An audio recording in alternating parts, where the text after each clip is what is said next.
నమస్తే, welcome to special discussion. నేను సీతారామరాజు. ప్రజారోగ్యాన్నే కాదు, ప్రపంచ ఆర్థిక వ్యవస్థను కూడా కరోనా తలకిందులు చేయబోతుందా? మన దేశ ఆర్థిక రంగం మున్ముందు ఎలాంటి పెను ప్రభావానికి గురి కాబోతోంది? IMF అంచనా వేసినట్టు దేశ వృద్ధి రేటు -4.5% పడిపోతే పరిస్థితి ఏంటి? దాని ప్రభావం ఏ రంగాలపై పడుతుంది? ఆర్థిక వ్యవస్థ ఈ స్థాయిలో కుదేలైతే ఇక కోలుకోవడానికి ఎంత సమయం పడుతుంది? ఇదే అంశంపై ఇవాళ మనం ప్రత్యేకమైన చర్చను చేపట్టినాం. ఇవాళ చర్చలో మనతో పాటు పాల్గొంటున్నారు ప్రొఫెసర్ నకులారెడ్డి గారు, Osmania university department of economics నుంచి. అలాగే మనతో పాటు ప్రొఫెసర్ జె మనోహర్ రావు గారు కూడా జాయిన్ అవుతున్నారు, యూనివర్సిటీ ఆఫ్ హైదరాబాద్ నుంచి. వెల్కమ్ అండి. ముందుగా నకులారెడ్డి గారు, ప్రపంచ ఆర్థిక వ్యవస్థ ఏ విధంగా ఉండబోతోంది, ఏ విధంగా చిన్నాభిన్నం కాబోతోందనే ఆందోళన అన్ని వర్గాల్లో కూడా వ్యక్తమవుతోంది. కనిపించని కరోనా కాటుకు పూర్తిగా ఇప్పటికే ఆర్థిక వ్యవస్థపై పడిన పెను ప్రభావాన్ని మనం చూస్తున్నాం. తాజాగా IMF విడుదల చేసిన నివేదికలో దేశ ఆర్థిక వ్యవస్థ మైనస్లోకి వెళ్ళే అవకాశం ఉంది. -4.5 నమోదయ్యే అవకాశాలు రానున్న రోజుల్లో కనిపిస్తున్నాయనేది IMF అంచనా. ఎలా ఉండే అవకాశం ఉంది మీ అంచనా చూస్తూ ఉంటాయి? ఇది కరోనా వల్ల జరిగినటువంటి పరిణామం అని చెప్పి మనము గుర్తుపెట్టుకోవాలి. కరోనా కారణంగా కేవలం మన ఆర్థిక వ్యవస్థ మాత్రమే కాకుండా ప్రపంచ ఆర్థిక వ్యవస్థలు కూడా ఈ యొక్క తీవ్ర ప్రభావానికి గురి అయ్యాయి. ఈ IMF అంచనా అనేది వాస్తవ రూపం దాల్చేటటువంటి అవకాశమే ఉంది అని చెప్పి చెప్పాల్సి వస్తుంది. ఎందుకంటే భారత ఆర్థిక వ్యవస్థలో ఆర్థిక కార్యకలాపాల స్థాయి అనేది బాగా మందగించిపోయింది. అన్లాక్ చేసిన తర్వాత కూడా ఆర్థిక కార్యకలాపాలు తిరిగి పుంజుకోలేదు. అది అందరికీ తెలిసినటువంటి విషయమే. ఈ ఆర్థిక కార్యకలాపాలు మళ్ళీ పూర్వస్థాయి కంటే లాక్డౌన్ విధించడానికి ముందు మార్చి 22 కంటే ముందు ఉన్నటువంటి స్థాయికి చేరాలి అని అంటే ఇంకా చాలా కాలం పట్టేటటువంటి అవకాశం అనేది ఉందన్నమాట. అంటే నేనైతే ఇది 6 నెలల్లో అయిపోతుంది, లేకపోతే సంవత్సరంలోనే పూర్వస్థాయికి చేరుకుంటుంది అని చెప్పి చెప్పలేను. ఎందుకనంటే కరోనా అనేది ఎప్పుడు ఎండ్ అవుతుంది అనేది కూడా చెప్పేటటువంటి పరిస్థితులలో నిపుణులైనటువంటి డాక్టర్లు కానీ ఎప్పుడు ఎండ్ అవుతుంది అనేది కూడా చెప్పేటటువంటి పరిస్థితులలో నిపుణులైనటువంటి డాక్టర్లు కానీ శాస్త్రవేత్తలు కానీ ధైర్యం చేయలేకపోతున్నారు. అంటే అది ఎప్పటికి ఎండ్ అవుతుంది, దేని ప్రభావం నుంచి మనం ఎప్పుడు బయటపడతాము అనేది మనము ఇంతవరకు ఎవరు చెప్పలేనటువంటి పరిస్థితుల్లోనే ఉన్నారు. కేవలం ఇది హంచ్ మాత్రమే జరుగుతుంది ఇప్పటికీ కూడా సైంటిస్టులు కానీ డాక్టర్లు కానీ. అదేవిధంగా సోషల్ సైంటిస్టులుగా మనం అసలు అది ఎప్పుడు ఎండ్ అవుతుంది అని చెప్పేటటువంటి అవకాశం కూడా లేదు. మనకు దానికి సంబంధించినటువంటి పూర్తి పరిజ్ఞానం అనేది ఉండదన్నమాట. కాబట్టి కరోనా ఎప్పుడైతే ఎండ్ అవుతుందో, ఎండ్ అయిన తర్వాత దానికి ఒక మెడిసిన్ వచ్చి ఒక ఇంజెక్షన్ లాంటిది వచ్చిన తర్వాత పూర్తిగా మార్చి 22, 2020 కంటే ముందు ఉన్నటువంటి పరిస్థితులకు గనక ఆర్థిక కార్యకలాపాలు చేరినట్లయితే అప్పుడు ఆర్థిక వ్యవస్థ మళ్ళీ తిరిగి పుంజుకోవటానికి అవకాశం అనేది ఉంటుంది. లేకపోయినట్లయితే ఇది -4.5% కాదు, ఇంకా తీవ్రమైనటువంటి ప్రభావం కనుక చూపినట్లయితే ఇంకా అంతకంటే -5, -6, -7 కూడా కావచ్చు. ఇప్పటి వరకు ఉన్నటువంటి పరిస్థితులని ఆర్థిక స్థితిగతులను ఆధారంగా చేసుకొని ఈ యొక్క అంతర్జాతీయ ద్రవ్యనిధి ఇచ్చినటువంటి అంచనా అన్నమాట. ఈ పరిస్థితులు అంటే ఇప్పుడున్నటువంటి పరిస్థితులే ఇక ముందు కూడా ఉంటాయి అనేటటువంటి ఒక హంచ్ మీద వాళ్ళు ఇచ్చింది. మరి ఇక ముందు పరిస్థితులు కనుక ఇంకా ఘోరంగా కనుక ఉన్నట్లయితే మనకి ఇంకా తీవ్రమైనటువంటి పరిణామాలే ఉంటాయి. ఇంకా గ్రోత్ రేట్ అనేది -4.5 కాదు, 5, 6, 7 కూడా అయ్యేటటువంటి అవకాశం అనేది ఉంటుందన్నమాట. అంటే -4.5 కంటే కూడా తగ్గే అవకాశం ఉందని అంచనా వేస్తున్నారు నకులారెడ్డి గారు. ఒకసారి మనోహర్ గారితో మాట్లాడదాం. మనోహర్ గారు, ఇప్పటికే మనం చూసాం 2010-14 మధ్యలో చూసుకున్నట్టయితే గ్రోత్ రేట్ ఏకంగా డబుల్ డిజిట్ నెంబర్ కూడా పోయే అవకాశం ఉందనే అంచనాను గతంలో వేసిన సందర్భాన్ని మనం చూసాం. కానీ ఆ తర్వాత పరిణామాలు, పరిస్థితుల నేపథ్యంలో కరోనాకు ముందు పరిస్థితిని మనం అంచనా వేసినట్టయితే ఏకంగా వృద్ధి రేటు పూర్తిగా క్షీణిస్తున్న సందర్భం కనిపించింది. పూర్తిగా ఆర్థిక వ్యవస్థ చిన్నాభిన్నమవుతున్న సందర్భం కరోనాకు ముందే కనిపించింది. దానికి తోడుగా వచ్చిన కరోనా అనేది మరింత పరిస్థితిని దారుణంగా మార్చిన సందర్భాన్ని మనం చూస్తున్నాం. తాజాగా IMF చేసిన హెచ్చరిక ఎట్లా చూడాల్సిన అవసరం కనిపిస్తుంది? -4.5 గనక నమోదైతే ఆర్థిక వృద్ధి రేటు మైనస్లోకి వెళ్ళిపోతే పరిస్థితి ఏ విధంగా ఉండే అవకాశం ఉందని భావించాలి? సీతారామరాజు గారు, థ్యాంక్స్ అండి. తర్వాత అక్కడ ఉన్న వేరే విశ్లేషకులు ప్రొఫెసర్ నకులారెడ్డి గారికి కూడా నమస్కారం. అయితే ఇప్పుడు ఒక విషయం ఏంటంటే, ఇప్పుడు మనం ఇమ్మీడియట్గా IMF ఎస్టిమేట్ అనేది -4.5 అనే దాంతో మనం కొంచెం అది జాగ్రత్తగానే తీసుకోవాలి. అదొక వార్నింగ్, హెచ్చరికలాగా మాత్రం తీసుకోవాల్సిన అవసరం ఉంది. అయితే అది -4.5 ఇంకా ఎక్కువ అవుతుందా లేదా తక్కువ అవుతుందా అంటే నేను అనుకోవడం ఏంటంటే IMF ఎస్టిమేట్ కొంచెం ఓవర్ ఎస్టిమేట్. -4.5 అనేది ఖచ్చితంగా ఓవర్ ఎస్టిమేట్. ఇప్పుడు ఎందుకంటే వాళ్ళు ప్రతి మంత్ కూడా ఎవ్రీ మంత్ వాళ్ళు రివ్యూ చేసి అంచనాలు వేస్తుంటారు. మీరు మనకు COVID-19 వచ్చిన తర్వాత వాళ్ళు ఏప్రిల్లో ఎస్టిమేట్ చేశారు, మేలో చేశారు, జూన్లో చేశారు. అయితే జూన్ ఎస్టిమేట్కి వచ్చేసి -4.5గా చెప్తున్నారు. అదే కనుక మనం OECD కానీ వరల్డ్ బ్యాంక్ ఎస్టిమేట్లు కానీ తీసుకుంటే అవి ఖచ్చితంగా తక్కువ ఉన్నాయి. అంటే ఇంత భయంకరమైన స్థితి లేదు. అంటే మన ఆర్థిక వ్యవస్థ అంతా సజావుగా ఉందని కాదు. COVID-19లో ఏదైతే జరగాల్సింది ఉందో అది ఎంతనైతే సక్రమంగా జరగాలో అది జరగలేదని మనం చాలాసార్లు ఇదే మీ ఛానల్లోనే మనం డిస్కస్ చేసుకున్నాం, ఎన్నోసార్లు చర్చించుకోవడం జరిగింది. ఎక్కడ లోపాలు జరిగాయి, దాన్ని మనం ఎట్లా వృద్ధి చేసుకోవాలి అంటే ఇప్పుడు మనం కనుక చూస్తే ఏం చేస్తున్నారంటే ప్రభుత్వం 20 లక్షల కోట్ల ప్యాకేజ్ మన అంటే $20 ట్రిలియన్ ఎకానమీ కాబట్టి అందులో $20 మిలియన్ మనం దానికోసం అలివేషన్ గా మనం దాని గురించి చర్చించుకున్నాం. అయితే ఆ 20 లక్షల్లో సరైన చర్యలు ఏ దిశగా వెళ్లాలో అందుకు జరగలేదు. ముఖ్యంగా మన ఎకానమీలో జరగాల్సింది ఏంటంటే మనది డిమాండ్ డ్రివెన్ ఎకానమీ, మనది సప్లై డ్రివెన్ ఎకానమీ కాదు. మీరు గనక 10 ఏళ్లుగా కనుక దీన్ని పరిశీలించినా కూడా మన ఆర్థిక వ్యవస్థ అంటే మన గిరాకీ వల్ల ఏర్పడే ఆర్థిక ఆదాయ వనరులు చాలా ఎక్కువగా ఉంటాయి. అంతేకాకుండా మన విదేశీ వ్యాపారము, విదేశాల యొక్క ఎగుమతులు దిగుమతుల ద్వారా మనం సంపాదించుకునేది కూడా ఎంతనైతే ఉండాలో అంత లేదు. దాని యొక్క రేషియో కనుక తీసుకుంటే మన యొక్క జాతీయ స్థూల ఉత్పత్తిలో దాని యొక్క నిష్పత్తిని తీసుకుంటే తక్కువ. మన ఎగుమతులు కూడా గత 2-3 సంవత్సరాలుగా మనం చూస్తే అది క్రమేపీ తగ్గిపోతున్నాయి. ఇప్పుడు COVID-19లో అవి ఇంకా తగ్గిపోయే అవకాశం ఉంది. అంటే ఆదాయాలు ఇప్పుడు మనం గనక దాన్ని పునరుజ్జీవింపజేసుకోవాలంటే మనకు 3 మార్గాలు ఉన్నాయి. ఎట్లా ఇప్పుడు మనం దాన్ని విమర్శించడం కాకుండా మనం ఏ రకంగా మనం ఆర్థిక వ్యవస్థను ఒక గాడిలో పెట్టి దాన్ని ముందుకు తీసుకువెళ్ళగలుగుతాం అనేది మొట్టమొదటి ప్రశ్న. నేను చెప్పడం ఏంటంటే ఇప్పుడు ఎందుకంటే మొట్టమొదటగా మనం ఇప్పుడున్న ప్రత్యేక పరిస్థితి అంటే ఈ భయంకరమైన మహమ్మారి మన అందరినీ ప్రాణాలను కబళిస్తూ లేదా భయపడుతూ చాలా మందిని ఇప్పటికే మనం దాదాపు 20 లక్షల వరకు టచ్ అయ్యే పరిస్థితిలో ఉన్నాం. అట్లానే ఫెటాలిటీస్ అంటే మృతుల సంఖ్య కూడా పెరిగిపోతుంది. అయితే దానికి కావాల్సిన యొక్క మన చర్యలు ఏవైతే ఉన్నాయో అంత సంతృప్తికరంగా లేవనేది ఇప్పుడిప్పుడే బయటపడుతుంది. మొదట్లో మనం ఏమనుకున్నాం, లాక్డౌన్ దీనికి సరైన జవాబు అనుకున్నాం. కానీ లాక్డౌన్ మాత్రం ఈ సరైన జవాబు కాదని ఇప్పటిదాకా తేలిపోయింది. అంటే ఏమిటి, అసలైన మహమ్మారి అంటే దాని యొక్క టార్గెట్ ని ఎక్కడైతే ఛేదించాలో అంటే ఆ మహమ్మారిని నిర్మూలించే క్రమంలో మనం ఏమేమి చర్యలు తీసుకోవాలో అందుకు అవసరమైన చర్యలు చేపట్టాల్సిన అవసరం ఉంది. మొట్టమొదట మనం చేయగలిగే చర్యలు ఏమైనా కూడా ఒకవైపు అది రాకుండా ఉండడము, రెండవది అటు దాన్ని మనం ఆ మహమ్మారి నుంచి మనల్ని కాపాడుకుంటూనే మన ఆర్థిక వ్యవస్థను గాడిలో పెట్టడం. అంటే ఏమిటి, ఇప్పుడు మనకు విదేశీ వ్యాపార లావాదేవీలు పెరగడానికి కొంచెం అవకాశాలు తక్కువగా పరిమితంగా ఉన్నాయి.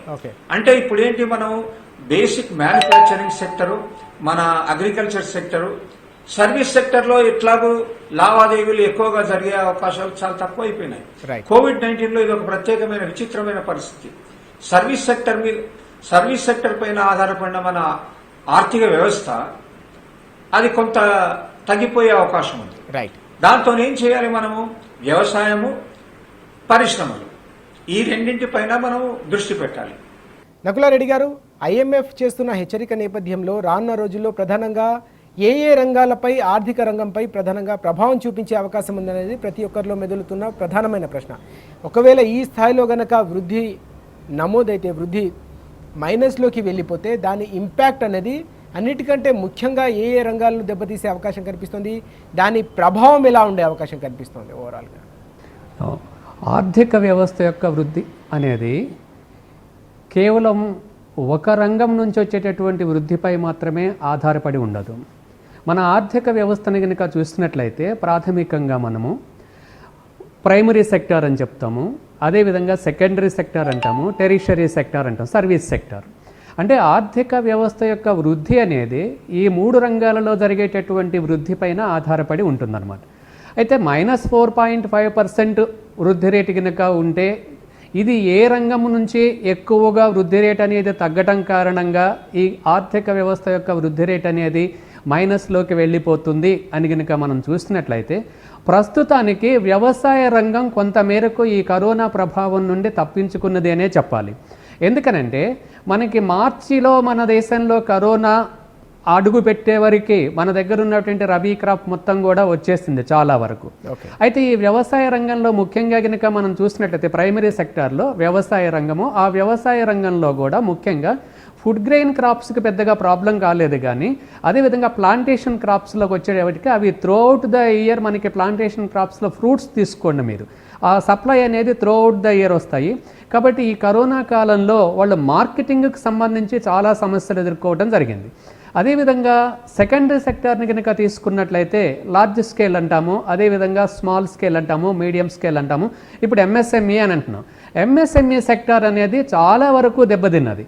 సో ప్రభుత్వము 20 లక్షల కోట్ల బెయిలౌట్ ప్యాకేజ్ ప్రకటించినప్పటికీ దాంట్లో పెద్ద మొత్తంలో ఈ ఎంఎస్ఎంఈ సెక్టార్కి కేటాయింపులు చేసినప్పటికీ కూడా రుణాలకు సంబంధించి అది ఇప్పటికిప్పుడు కోలుకునేటటువంటి పరిస్థితి అనేది లేదన్నమాట. అదేవిధంగా ఇక సర్వీస్ సెక్టార్ కనుక తీసుకున్నట్లయితే బాగా దెబ్బతిన్నటువంటి సర్వీస్ సెక్టార్లో ఉన్నటువంటి సబ్ సెక్టార్స్ ఏంటి అని అంటే ఆతిథ్య రంగం, అదేవిధంగా టూరిజం, అదేవిధంగా ట్రాన్స్పోర్టేషన్. ఇప్పుడు మనం చూస్తున్నాము ఆతిథ్య రంగం హోటల్స్ కనుక తీసుకున్నట్లయితే 10% ఆక్యుపెన్సీ కూడా లేదు హోటల్స్ లోపల. ముఖ్యంగా లాక్డౌన్ కాలంలో 0% అంతా లాక్డౌన్. అదేవిధంగా ఇప్పుడు లాక్డౌన్ నుంచి అన్లాక్ చేసినప్పటికీ కూడా హోటల్స్లో ముఖ్యంగా ఈ యొక్క ఆక్యుపెన్సీ అనేది లేదన్నమాట. ప్రతి ఒక్కరు భయపడుతున్నారు హోటల్స్లో ఉండాలంటే కూడా. అదేవిధంగా టూరిజం చూడండి, టూరిజం పూర్తిగా దెబ్బతినిపోయింది. అందరూ పోస్ట్పోన్ చేసుకుంటున్నారు. ఏదన్నా ఒక ప్రదేశానికి మనము వెళ్ళి రావాలి అని అంటే ఏదో చూడదగినటువంటి హిస్టారికల్ ప్లేస్ కానీ, లేకపోతే తాజ్ మహల్, లేకపోతే ఎల్లోరా, అజంతా ఇలాంటి వాటికి పోవాలన్నా కూడా పోవడానికి ఇష్టపడలేదు. ఎవరికి వాళ్ళు ఇళ్లలోనే ఉండడానికి ఇష్టపడుతూ ఉన్నారనమాట. అదేవిధంగా ట్రాన్స్పోర్టేషన్ కూడా పూర్తిగా దెబ్బతినిపోయింది అనమాట, ముఖ్యంగా పబ్లిక్ ట్రాన్స్పోర్టేషన్. సో అంటే ఆర్థిక వ్యవస్థ యొక్క వృద్ధి అనేది కేవలం ఏదో ఒక రంగం మాత్రమే వృద్ధి చెందితే ఆర్థిక వ్యవస్థ యొక్క వృద్ధి అంతా కూడా బాగుంటుంది అని చెప్పడానికి వీల్లేదు. ఆర్థిక వ్యవస్థ అనేది ఒక హ్యూమన్ బాడీ లాంటిది.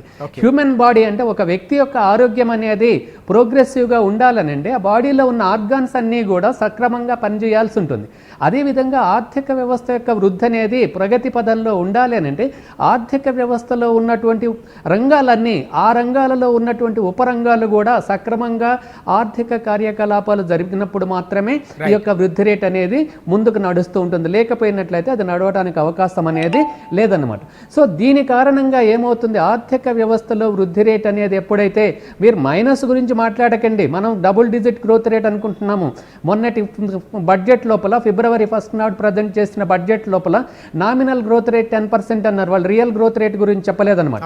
నామినల్ గ్రోత్ రేట్ 10% అని అంటే మనం రియల్ గ్రోత్ రేట్ చూస్తే ఇన్ఫ్లేషన్ తీసేసుకొని retail inflation 6.5%, real growth rate 3.5%. ఆ 3.5% రియల్ గ్రోత్ రేట్ కూడా చాలా తక్కువ. మనం డబుల్ డిజిట్ కావాలని $5 ట్రిలియన్ ఎకానమీకి చేరుకోవాలని చెప్తున్నాం 24-25 వరకు. కానీ అవన్నీ కూడా ఇప్పుడు సాధ్యమయ్యేటువంటి పరిస్థితులు కావు. ఇప్పుడు మనం ప్రభుత్వాన్ని నిందించొద్దు, ఇది ప్రభుత్వం చేతిలో కూడా లేదనమాట. ఏదో ప్రభుత్వం తప్పు చేసింది కాబట్టి మనము $5 ట్రిలియన్ ఎకానమీకి చేరుకోలేకపోతున్నామని చెప్పి మనం ప్రభుత్వాన్ని నిందించకూడదు. ఇది కరోనా అనేది ఎవరి చేతుల్లో లేదు. అది ఒక వైరస్ వచ్చింది. మన ఆర్థిక వ్యవస్థ మాత్రమే కాదు, ప్రపంచ ఆర్థిక వ్యవస్థలన్నీ కూడా అల్లకల్లోలం అయిపోయాయి అన్నమాట. కాబట్టి ఇటువంటి పరిస్థితులలో ప్రభుత్వం కొన్ని సాహసోపేతమైనటువంటి నిర్ణయాలు కనుక తీసుకున్నట్లయితే కొంతమేరకు మాత్రమే మన ఆర్థిక వ్యవస్థ అనేది ముందుకు నడవడానికి వీలుంటుంది. ఏదైనప్పటికీ మనం ఒకటి గుర్తుపెట్టుకోవాల్సింది ఏంటంటే మనం తీసుకునేటటువంటి చర్యలు, దానివల్ల వచ్చేటటువంటి ప్రభావాలు మన చర్యల వల్ల మీద ఆధారపడవు, ప్రపంచ ఆర్థిక వ్యవస్థల మీద కూడా ఆధారపడి ఉంటుంది. ఎందుకు, ఇప్పుడు ఇవన్నీ కూడా ఇంటర్ డిపెండెంట్ ఎకానమీస్ అన్నమాట. మనం ఎగుమతి చేద్దాము అనుకుంటున్నాం వస్తువుల్ని, కానీ అవతలి వాళ్ళు తీసుకోవాలి కదా మన వస్తువుల్ని. అక్కడ ఆర్థిక వ్యవస్థ, ఆర్థిక పరిస్థితులు మంచిగా ఉంటే వాళ్ళు మన ఎగుమతుల్ని తీసుకుంటారు. కాబట్టి మన యొక్క వృద్ధి రేట్ అనేది కేవలం మనం తీసుకునేటటువంటి చర్యలపై మాత్రమే ఆధారపడదు. ప్రపంచ ఆర్థిక వ్యవస్థలు మనం ఇంతకు ముందు వస్తువుల్ని ఏ దేశాలకు ఎగుమతి చేస్తున్నామో ఆ దేశాలలో ఉన్నటువంటి ఆర్థిక పరిస్థితులు ఏ విధంగా ఉంటాయి, వాటిపై కూడా మన ఆర్థిక వ్యవస్థ యొక్క పనితీరు, వృద్ధి అనేది ఆధారపడి ఉంటుందని చెప్పి నేను నమ్ముతూ ఉన్నాను. ఎస్, మనోహర్ రావు గారు, ప్రధానంగా ఇక్కడ అన్నిటికంటే ముఖ్యంగా ప్రతి ఒక్కరిని వేధిస్తున్న, ఆందోళనకు గురి చేస్తున్న కీలకమైన అంశం ఉపాధి రంగం. ఇప్పటికే దేశవ్యాప్తంగా కూడా ఉపాధి అవకాశాలు సన్నగిల్లి యువత ప్రధానంగా ఇబ్బందులు పడుతున్న సందర్భం కనిపిస్తోంది. అనుకున్న మేర ఉపాధి అవకాశాలు లేకపోవడంతో కరోనాకు పూర్వమే, కరోనా రాకముందే అనేక రకాల ఇబ్బందులతో యువతంతా కూడా ఇబ్బందులు పడుతున్న సందర్భం. తాజాగా పూర్తి స్థాయిలో అనేక రంగాలపై దాని ప్రభావం పడుతున్న నేపథ్యంలో, అనేక రంగాలు కుదేలవుతున్న నేపథ్యంలో ఉపాధి అవకాశాలు కూడా సన్నగిల్లుతున్న పరిస్థితి. లక్షలకు సంబంధించిన లక్షల ఉద్యోగాలన్నీ కూడా పూర్తిగా చేజారిపోతున్న సందర్భం. ఉపాధి రంగంపై రానున్న రోజుల్లో ఈ ఇంపాక్ట్ ఎట్లా ఉండే అవకాశం కనిపిస్తుంది మీ అంచనా ప్రకారం? దీని నుంచి బయటపడాలంటే ప్రత్యామ్నాయ ఉపాధి మార్గాల వైపు ఏమైనా అవకాశాలు కనిపిస్తున్నాయా? మనం ఇప్పుడు 3 రంగాలపైన దృష్టి పెట్టాల్సి ఉంటుందండి. మొట్టమొదటి రంగం ఏంటి అంటే, మనకు ఇప్పుడు ఈ సంవత్సరం మనకు ఒక గుడ్ రెయిన్ వచ్చేసింది. అంటే మంచి అధిక వర్షాలు చాలా దాదాపుగా మొత్తం భారతదేశం అంతాను కూడా అన్ని రాష్ట్రాల్లో, తెలంగాణ రాష్ట్రాలతో సహా మంచి వర్షాలు పడ్డాయి. అయితే మనకు వ్యవసాయోత్పత్తి అనేది చాలా మంచి ఖరీఫ్ సీజన్లోనే మనకు చాలా మంచి ఉత్పత్తి వచ్చేసింది. అయితే గ్రామీణ ప్రాంతాల్లో ఒకవేళ ఉపాధి అవకాశాలు కనుక కలిగించాలంటే ఇప్పుడున్న చోటనే కలిగించడం అనేది వ్యవసాయ రంగంలో అనేది సాధ్యం కాదు. అంటే వ్యవసాయ అనుబంధ రంగాల్లో మనకు ఆ అవకాశం ఉంది. ఇప్పుడు మనం ఒక కొత్త మోడల్ ఏం తీసుకోవచ్చు అంటే, మనం ఎన్నో రోజుల నుంచి మర్చిపోయిన మోడల్ ఏంటి అంటే ఆర్టిజాన్స్. మనకు గ్రామీణ ప్రాంతాల్లో మనకు సాంప్రదాయ రీతుల్లో వస్తున్న వృత్తులు, చేతి వృత్తుల వాళ్ళ యొక్క నైపుణ్యం, చేనేత కార్మికులు లేదా మన రకరకాల టెక్స్టైల్స్, ఇట్లాంటి అవకాశాలు ఏవైతున్నాయో వాటిని ఇంకా ఇప్పుడు మనకు ఒక ఉదాహరణ చెప్పుకోవాలంటే, ఇప్పుడు తెలంగాణ రాష్ట్రంలో కేసీఆర్ గారు ఆ దిశలో కొంత మార్గాన్ని ఆల్రెడీ సుగమం చేశారు. దాన్ని ఇంకా స్పష్టంగా నిర్వచించి ఒక ప్రత్యేకమైన బ్లూ ప్రింట్ ద్వారా ఒకవైపు వ్యవసాయ ఉత్పత్తిని పెంచుకుంటూ, ఇంకోవైపు వ్యవసాయ అనుబంధ రంగాన్ని పెంచుకుంటూ అక్కడ ఉపాధి అవకాశాలను పెంచుకునే అవకాశం ఉంటుంది.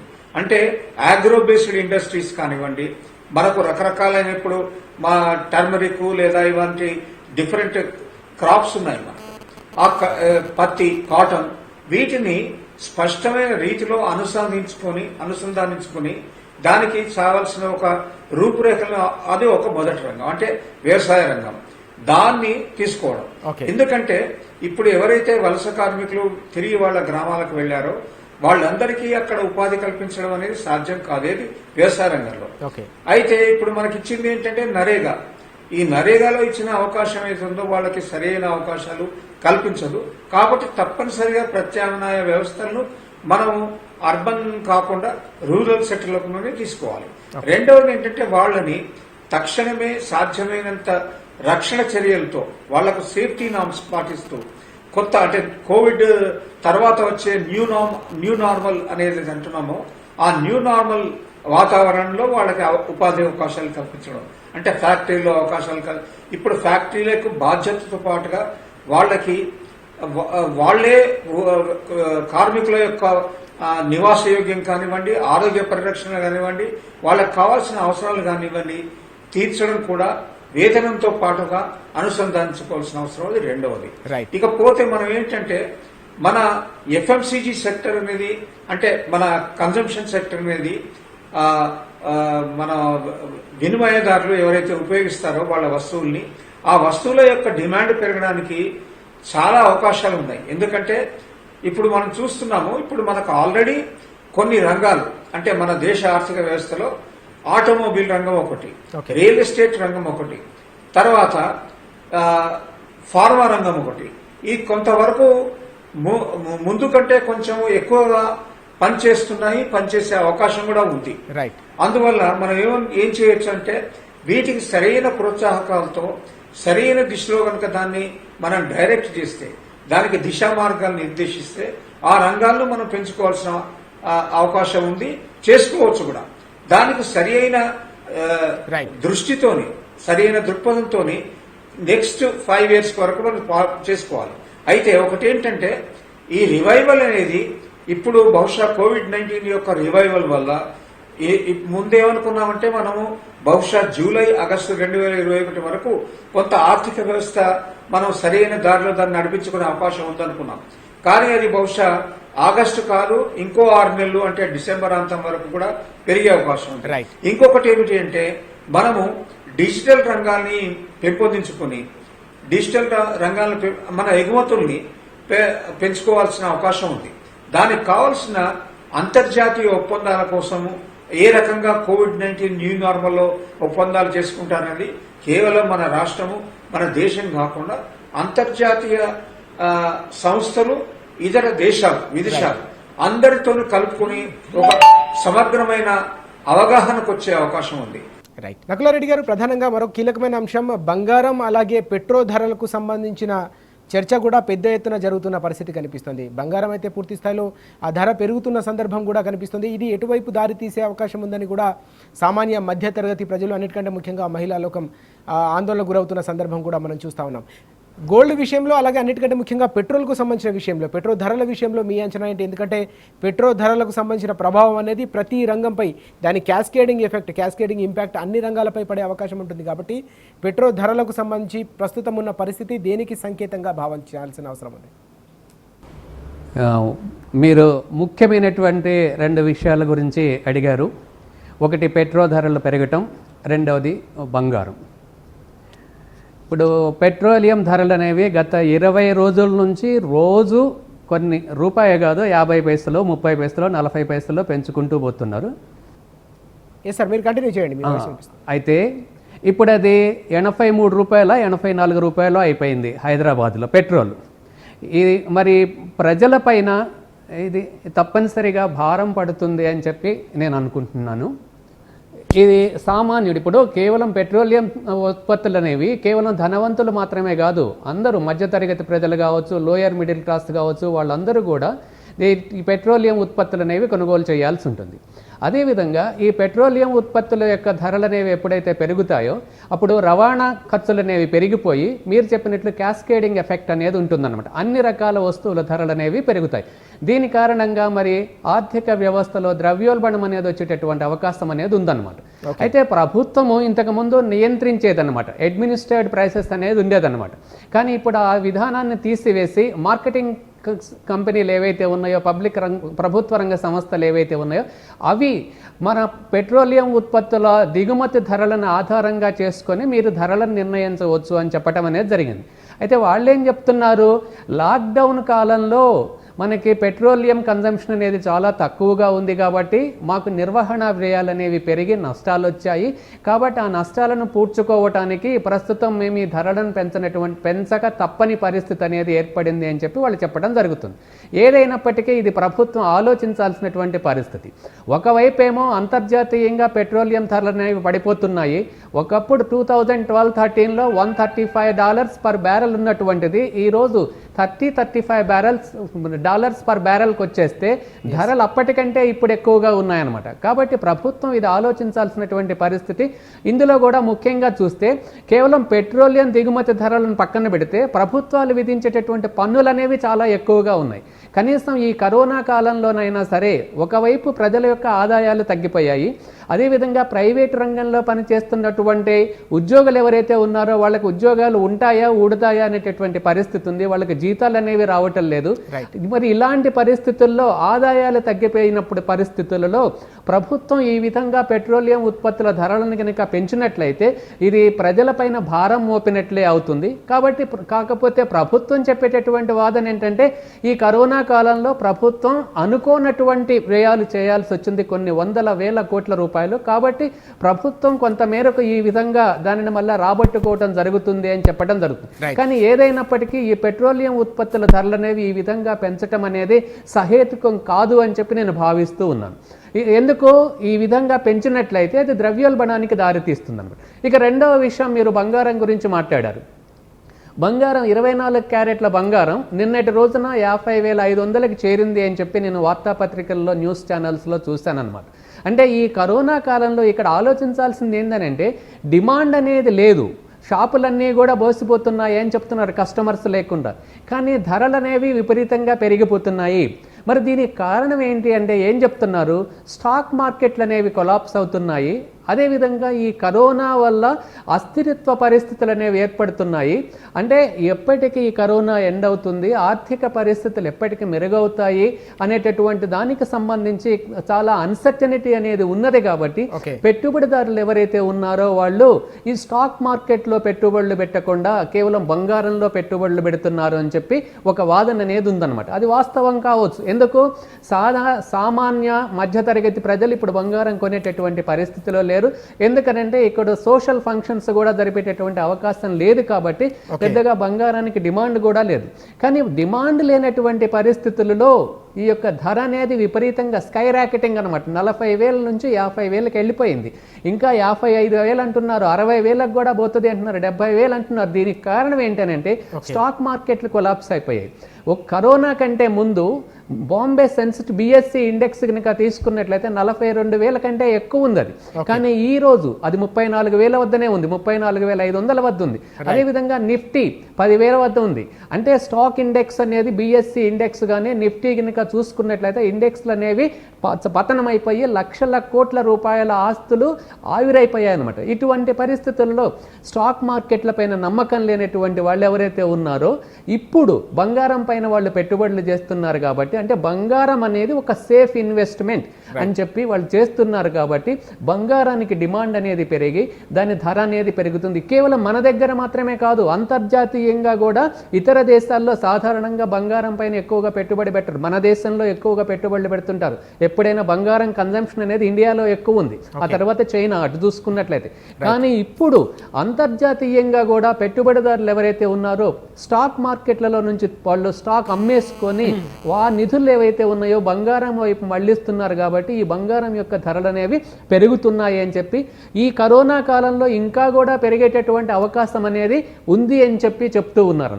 మరి ఇవి తగ్గాలి అని అంటే కరోనా అనేది ఎండ్ కావాలి, అదేవిధంగా స్టాక్ మార్కెట్లు అనేవి మళ్ళీ పూర్వస్థాయికి చేరాలి. మరి కరోనా ఎప్పుడు ఎండ్ అవుతుంది, స్టాక్ మార్కెట్ల పైన పెట్టుబడిదారులకు ఎప్పుడు నమ్మకం కలుగుతుంది అనేది అక్కడ పెద్ద క్వశ్చన్ మార్క్ అనేది ఉందన్నమాట. రైట్. మనోహర్ రావు గారు, ప్రధానంగా మరో కీలకమైన అంశాన్ని తీసుకుంటే అన్నిటికంటే ముఖ్యంగా డిమాండ్ డ్రివెన్ ఎకానమీ మనది భారతదేశానికి సంబంధించి.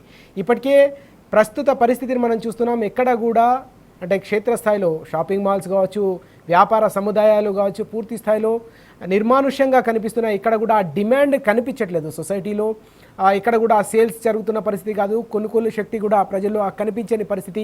కొన్ని చోట్ల అయితే ఏకంగా సెల్ఫ్ లాక్డౌన్కు వ్యాపారులు మొగ్గు చూపుతున్న సందర్భం కూడా మనం చూస్తూ ఉన్నాం. కొన్ని చోట్ల ఏదైతే కంటైన్మెంట్ జోన్లు ఉన్నాయో, కేసులు ఎక్కువగా నమోదవుతున్న చోట్ల ఏకంగా సెల్ఫ్ లాక్డౌన్ కూడా కొన్ని వ్యాపార సముదాయాలు ముందుకొస్తున్న పరిస్థితి.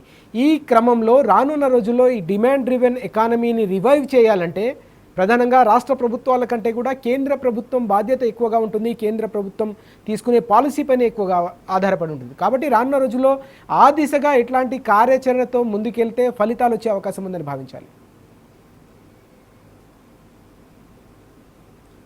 ఇప్పుడు మొట్టమొదటగా మనం ఎఫ్ఎంసీజీ సెక్టర్ని కనుక దాన్ని రిజ్యూవినేట్ అంటే లేదా దాన్ని పునరుజ్జీవింపజేయాలంటే మొట్టమొదటి చర్య ఏంటంటే మనం ఇప్పటి వరకు ఏదైతే జిఎస్టీ దాన్ని కొంత మార్పులు చేసుకున్నామో దాన్ని మళ్లీ ఇంకా ఏమైనా సరళీకరించే పరిస్థితి.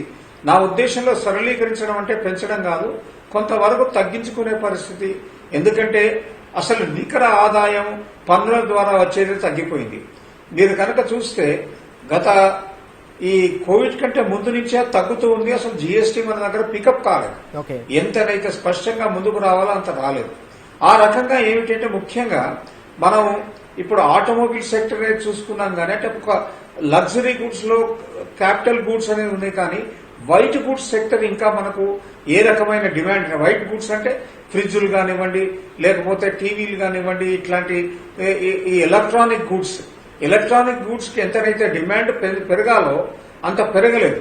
మనం ఏదో కొన్ని టీవీల్లో చూసాం, ఏదో ల్యాప్టాప్లు పేరెంట్స్ కొంచెం వాళ్ళ పిల్లల కోసం కొంటున్నారని, కానీ దాని మీద నిజానికి వాస్తవమైన కనుక ఒక సర్వేక్షణ కనుక చేస్తే దాంట్లో ఎంతమంది కొన్నారు, ఎంత పర్సెంటేజ్ కొన్నారు, ఈ ల్యాప్టాప్లు మనం ఇప్పుడు ఈ కోవిడ్ తర్వాత కొన్న సంఖ్య ఎంత, అంతకుముందు కొన్న సంఖ్య ఎంత అనేది కనుక చూసుకుని వాటిని పోల్చి చూస్తే మనకు తెలుస్తుంది. నేను అనుకోవడం ఏదో ఇమ్మీడియట్ గా వాళ్ళు భయం కొద్దీ డిజిటల్ ఎడ్యుకేషన్ పోవద్దు అని కొంతమంది సెలెక్టివ్ గా కొన్ని కుటుంబాల వాళ్ళు కొని ఉంటారు. దానివల్ల డిమాండ్ మొత్తం దేశం అంతా పెరిగిందని నేను అనుకోను.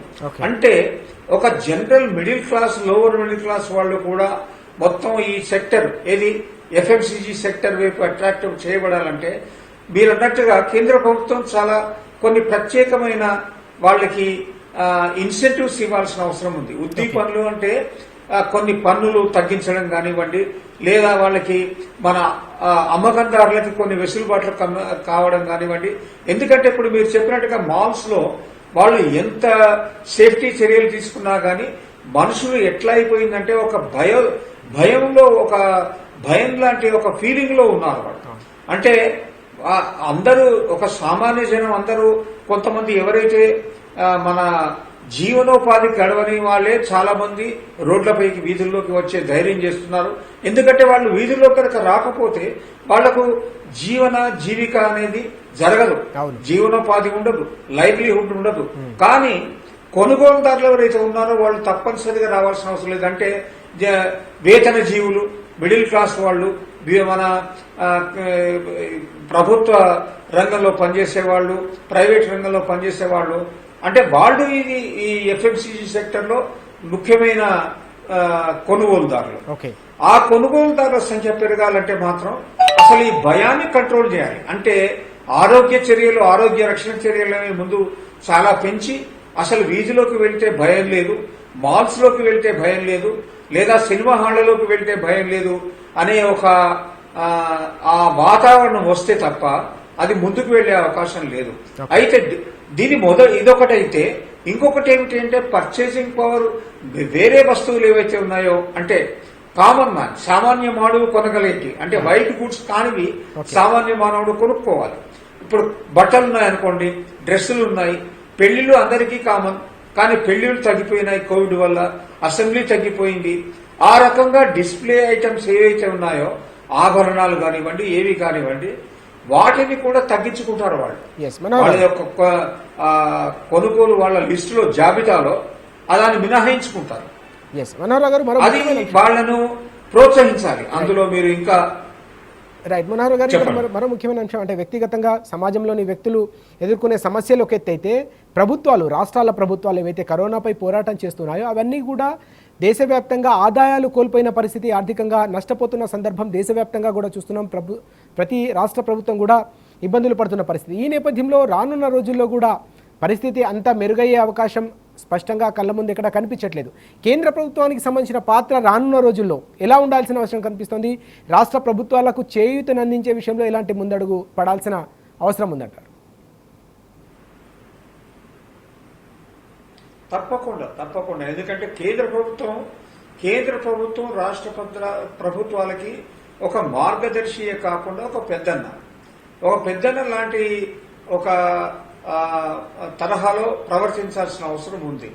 లేకపోతే రాజకీయాలను కనీసం ఈ మన ఆర్థిక వ్యవస్థ గాడిలో పడే వరకైనా కానీ కొంత రాజకీయాలు తీసుకోకుండా ఒక రకమైన ఒక అగ్రెసివ్, దురుసుగా ఒకళ్ళపై ఒకళ్ళు విమర్శలు వచ్చే పద్ధతిలో కాకుండా దాన్ని సహకార పద్ధతిలో, నేను ఎప్పుడూ చెప్తాను, కేంద్ర ప్రభుత్వం, రాష్ట్ర ప్రభుత్వాలు ఒకరిపై ఒకరు విమర్శలు చేసుకుంటూ, తూలునాడుకుంటూ, ఒక అసందర్భంగా కాకుండా ఎప్పుడు ఆ సందర్భంలో ఏ రకంగా దాన్ని ముందుకు తీసుకుపోవాలి. రైట్. రాష్ట్ర ప్రభుత్వాలు కేంద్ర ప్రభుత్వం ఉంది, కేంద్ర ప్రభుత్వం రాష్ట్ర ప్రభుత్వంతో కూడా వాళ్ళు సహకరించుకోవాలి.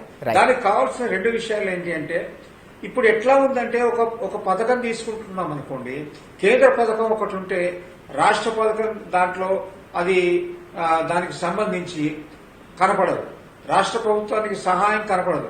ఎందుకంటే కేంద్ర ప్రభుత్వం రాష్ట్ర ప్రభుత్వాన్ని చివరిగా నకులారెడ్డి గారు ముగించే ముందు మీ అంచనా ఏంటి? ప్రధానంగా రాష్ట్రాలకు సంబంధించిన చేయూత కేంద్ర ప్రభుత్వం నుంచి ఎలా ఉండాల్సిన అవసరం ఉందని భావించాల్సిన అవసరం ఉంది. ఇప్పుడున్న పరిస్థితుల్లో ఆర్థిక పరిస్థితి అంత తొందరగా పూర్తిగా చెక్కబడే అవకాశాలు కనిపించని నేపథ్యంలో ఎలాంటి చర్యలు రాష్ట్రాలను ఆదుకునే అవకాశం కనిపిస్తుంది? రైట్ నకులారెడ్డి గారు, వినిపిస్తుంది, చెప్పండి. తప్పనిసరిగా కేంద్ర ప్రభుత్వం రాష్ట్ర ప్రభుత్వాలను ఆదుకోవాల్సినటువంటి ఆవశ్యకత అనేది ఉంది. ముఖ్యంగా ఇక్కడ మనం గుర్తుపెట్టుకోవాల్సిందంటే, రాజకీయాలకు అతీతంగా ఇప్పుడు రాష్ట్రాల్లో ఆ పార్టీ ఉంది, కేంద్రంలో ఈ పార్టీ ఉంది అని కాకుండా మనమంతా ఒక్కటే. ఒకవైపు కరోనా, ఇంకొక వైపు భారతదేశ ప్రజలు.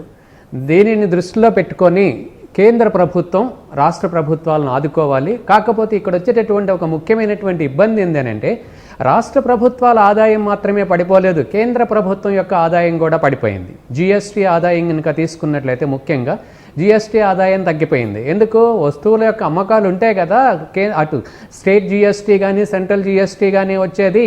కాబట్టి కేంద్ర ప్రభుత్వం యొక్క ఆదాయం కూడా తగ్గిపోయినటువంటి ఈ పరిస్థితులలో కేంద్ర ప్రభుత్వం పెద్ద మనస్సుతో ఈ రాష్ట్ర ప్రభుత్వాలను ఆదుకోవాల్సినటువంటి అవసరం అనేది ఉంది. ఆ విధంగా చేసినప్పుడు మాత్రమే ఈ రాష్ట్ర ప్రభుత్వాల యొక్క మనుగడ అనేది సాధ్యమవుతుంది. లేకపోయినట్లయితే రాష్ట్ర ప్రభుత్వాల మనుగడ సాధ్యం కాదు. ఒకవేళ ఆదుకోలేనటువంటి పరిస్థితులు, అంటే ప్రత్యక్షంగా ఆర్థిక సహాయం ఆదుకోలేనటువంటి పరిస్థితి కనుక ఉన్నట్లయితే రాష్ట్ర ప్రభుత్వాలు తమ బారోయింగ్ చేయటానికన్నా కనీసం అవకాశం అనేది కల్పించాలి. అంటే ఫిస్కల్ డెఫిసిట్ లిమిట్ ఏదైతే ఉందో అది 5% వరకు పెంచారు. ఆ బెయిల్అవుట్ ప్యాకేజ్ ప్రకటించినప్పుడు ఆ 5% అంటే 3.5 to 5% చేశారు. కానీ 3.5 దాటిన తర్వాత కొన్ని రిస్ట్రిక్షన్స్ పెట్టారు. ఏం రిస్ట్రిక్షన్స్? విద్యుత్ రంగంలో సంస్కరణలు అని చెప్పి ఈజ్ ఆఫ్ డూయింగ్ బిజినెస్ సంబంధించి కొన్ని రిస్ట్రిక్షన్స్ పెట్టారన్నారు. ఆ అవి ఎప్పుడైతే మీరు ఫుల్ఫిల్ చేస్తారో అప్పుడు మాత్రమే మీరు 3.5% దాటి మీరు అప్పులు తెచ్చుకోవడానికి వీలుంటుంది fiscal deficit జిఎస్టిపిలో.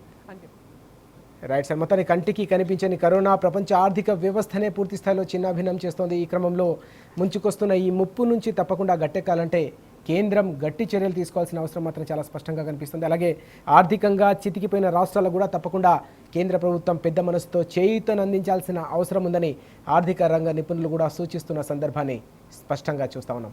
Thank you very much professor J Manohar Rao garu, అలాగే నకులారెడ్డి గారు చర్చలో పాల్గొన్నారు. రైట్, ఇది అంశంపై ప్రత్యేకమైన చర్చ. నమస్తే.